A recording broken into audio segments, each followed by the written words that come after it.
वर्धमान नगर में रूपसेन नाम का राजा राज करता था। एक दिन उसके यहाँ वीरवर नाम का एक राजपूत नौकरी के लिए आया। राजा ने उससे पूछा कि उसे खर्च के लिए कितना धन चाहिए, तो उसने जवाब दिया 1000 तोले सोना। ये सुनकर सबको बड़ा आश्चर्य हुआ। राजा ने पूछा, तुम्हारे साथ कौन कौन है? उसने जवाब दिया, मेरी बीवी, बेटा और बेटी। राजा को ये सोचकर और भी अचंभा हुआ कि आखिर 4 जने इतने धन का क्या करेंगे। फिर भी राजा ने उसकी बात मान ली। उस दिन से वीरवर रोज 1000 तोले सोना भंडारी से लेकर अपने घर आ जाता। उसमें से आधा सोना ब्राह्मणों में बांट देता, बाकी सोने के 2 हिस्से करके एक हिस्सा मेहमानों को, वैरागियों को और सन्यासियों को दे देता और दूसरे हिस्से से भोजन बनवाकर पहले गरीबों को खिलाता, उसके बाद जो बचता उसे अपने बीवी बच्चों को खिलाता और खुद खाता। उसका काम यह था कि शाम होते ही ढाल तलवार लेकर राजा के पलंग की चौकीदारी करता। राजा को जब कभी किसी परेशानी में उसकी जरूरत होती, वह हाजिर रहता। एक दिन आधी रात के समय राजा को शमशान की ओर से किसी के रोने की आवाज आई। उसने वीरवर को पुकारा तो वह आ गया। राजा ने कहा, जाओ पता लगाकर आओ कि इतनी रात गए यह कौन रो रहा है और क्यों रो रहा है। वीरवर तत्काल वहां से चल दिया। शमशान में जाकर देखता क्या है कि सिर से पांव तक गहनों से लदी एक लड़की कभी नाचती है, कभी कूदती है और फिर सिर पीट पीट कर रोती है, लेकिन उसकी आंखों से एक बूंद आंसू की नहीं निकलती। वीरवर ने पूछा, तुम कौन हो, क्यों रोती हो? उसने कहा, मैं राजलक्ष्मी हूँ। रोती इसलिए हूँ कि राजा विक्रम के घर में खोटे काम होते हैं, इसलिए वहां दरिद्रता का डेरा पड़ने वाला है। मैं वहां से चली जाऊंगी और राजा दुखी होकर 1 महीने में मर जाएगा। ये सुनकर वीरवर ने पूछा, इससे बचने का कोई उपाय है? लड़की बोली, हाँ है। यहाँ से पूरब में एक थोड़ी दूरी पर एक देवी का मंदिर है। अगर तुम उस देवी पर अपने बेटे का शीश चढ़ा दो तो विपदा टल सकती है।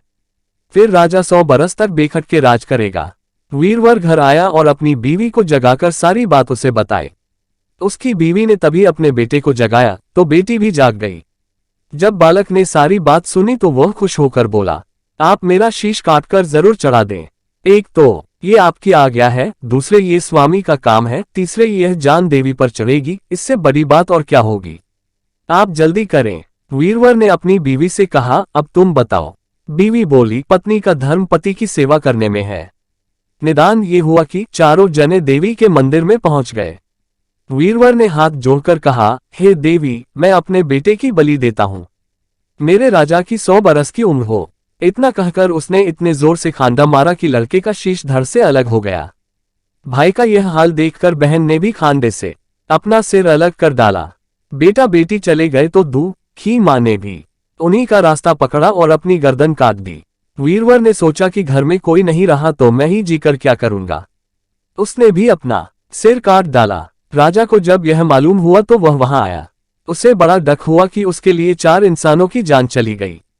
वह सोचने लगा कि ऐसा राज करने से धिक्कार है। यह सोचकर उसने तलवार उठा ली और जैसे ही अपना सिर काटने को हुआ कि देवी ने प्रकट होकर उसका हाथ पकड़ लिया और बोली, राजन, मैं तेरे साहस से प्रसन्न हूँ। तू जो वर मांगेगा सो दूंगी। राजा ने कहा, देवी तुम प्रसन्न हो तो इन 4 को जीवन दान दो। देवी ने अमृत छिड़ककर उन 4 को फिर से जीवित कर दिया। इतनी कहानी सुनाकर बेताल बोला, राजा अब तुम ये बताओ कि सबसे ज्यादा पुण्य किसका हुआ। राजा विक्रम बोला, उस राजा का। बेताल ने पूछा, क्यों? राजा विक्रम ने कहा, इसलिए कि स्वामी के लिए नौकर का प्राण देना धर्म है, लेकिन नौकर के लिए राजा का राजपाट को छोड़कर जान को तिनके के समान समझकर देने को तैयार हो जाना बहुत बड़ी बात है।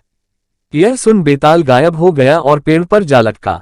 बेचारा राजा विक्रम दौड़ा दौड़ा वहां पहुंचा और फिर से उसे पकड़ कर लाया। तो बेताल ने चौथी कहानी कही।